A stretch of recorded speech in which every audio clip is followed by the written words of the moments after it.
Hello everyone, कैसे हो आप सभी। उम्मीद है आप सब अच्छे होंगे। इस वीडियो में जो है हम जो है ये क्वेश्चन करेंगे जो कि आपके सामने दिख रहा है। ये क्वेश्चन 2000 ये 8 नंबर में पूछा गया था। ये क्वेश्चन आपका किसी 2023 में पूछा गया था शायद। तो ये क्वेश्चन काफ़ी इंपॉर्टेंट है, ठीक है। तो इसे हम करेंगे।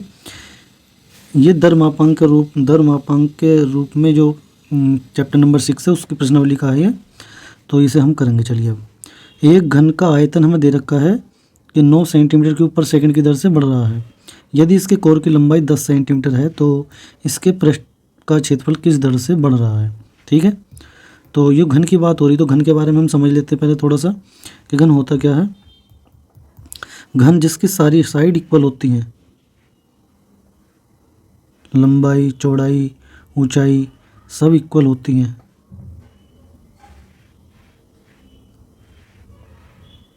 घन इस टाइप से होता है ये बना हुआ। इसकी लंबाई मान लो, अगर लंबाई हमने x मान ली, x लंबाई है, चौड़ाई भी x और ऊंचाई भी x, सब इक्वल होते हैं इसके, ठीक है।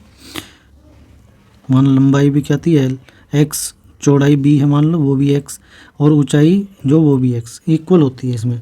तो इसमें जो घन का आयतन होता है, घनाभ का जो आयतन होता है, v हमसे डिनोट कर रहे हैं, घनाभ का आयतन होता है लंबाई गुणा चौड़ाई गुणा ऊंचाई।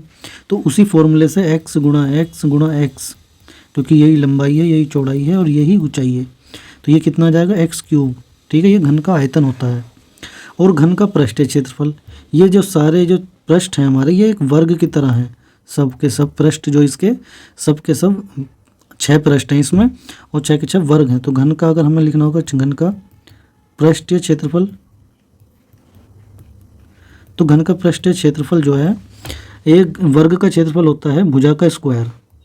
भुजा का स्क्वायर, यदि ये x है तो x स्क्वायर, ठीक है। यहाँ पे ऐसे 6 पृष्ठ हैं तो 6 गुणा x स्क्वायर यानी 6x स्क्वायर, ये इसका पृष्ठीय क्षेत्रफल हो जाता है, इसका फॉर्मूला जो है, ठीक है।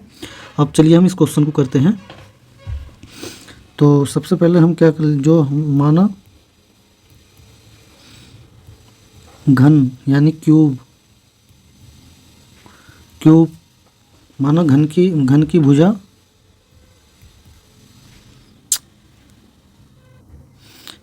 या कोर कह दो, आप एक ही बात है। भुजा जो है हमने मान ली x है, ठीक है, तथा घन का जो आयतन है, डिनोट कर रहे हैं हम बस, घन का आयतन v और पृष्ठीय क्षेत्रफल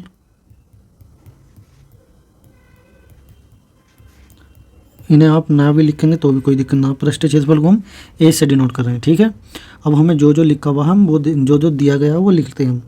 तो दिया क्या है हमें, पहला इन्होंने बताया आयतन में जो आयतन की जो बढ़ने की जो दर है वो बढ़ रहा है किस सेंट, ठीक है। तो वो लिखते हैं आयतन, दर लिखेंगे तो dv/dt, आयतन है v तो दर हो जाएगी dv/dt। तो आयतन इन्होंने बताया 9 सेंटीमीटर क्यूब पर सेकंड की दर से बढ़ रहा है ये आयतन, ठीक है, इंक्रीज हो रहा है, तो प्लस का रहेगा ये। यदि इसके कोर की लंबाई 10 सेंटीमीटर है तो इसके पृष्ठ का क्षेत्रफल किस दर से बढ़ रहा है, हमसे पूछा जा रहा है। dA/dt हमें बताना है आपको निकाल कर।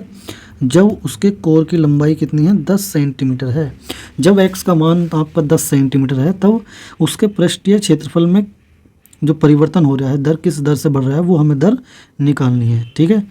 तो चलिए इसे करते हैं। सबसे पहले जो हमें दे रखा है उससे करेंगे। तो हमें पता है घन का आयतन क्या होता है। घन का आयतन हम जानते हैं, घन का आयतन v, जो v से डिनोट करते हैं इसे, x क्यूब होता है। ये कितना होता है, x क्यूब, भुजा की घात 3, तो यहाँ पर v बराबर हो गया x क्यूब, ठीक है।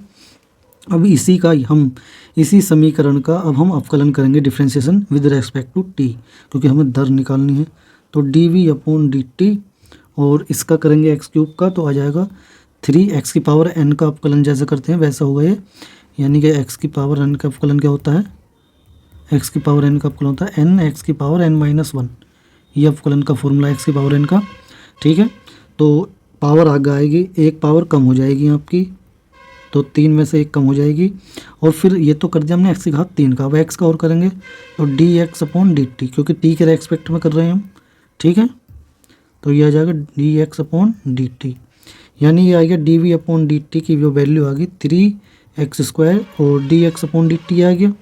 अब हमें इन्होंने ये आयतन में जो परिवर्तन की दर है वो तो दे रखी है, ये दे रखी है, इसकी वैल्यू हम पुट कर देंगे 9, इसकी जगह कितना आ जाएगा 9, 3x² D x upon D T, 3 से ये कितनी बार कटेगा, 3 बार, तो 3 एक्स स्क्वायर को इसके बटे में ले आओ तो ये आ जाएगी value D x upon D T की, ठीक है। यानी कि D x upon D T जो आ गया वो आ गया 3 बटे एक्स स्क्वायर। जब हमें इसकी जरूरत पड़ेगी हम इसे यूज कर लेंगे। अब इसके बाद, ठीक है, इसके बाद हमें जो है अब हमें क्षेत्रफल निकालना है। क्षेत्रफल में परिवर्तन किधर, तो घन का जो क्षेत्रफल है वो लिखेंगे, घन का पृष्ठीय क्षेत्रफल।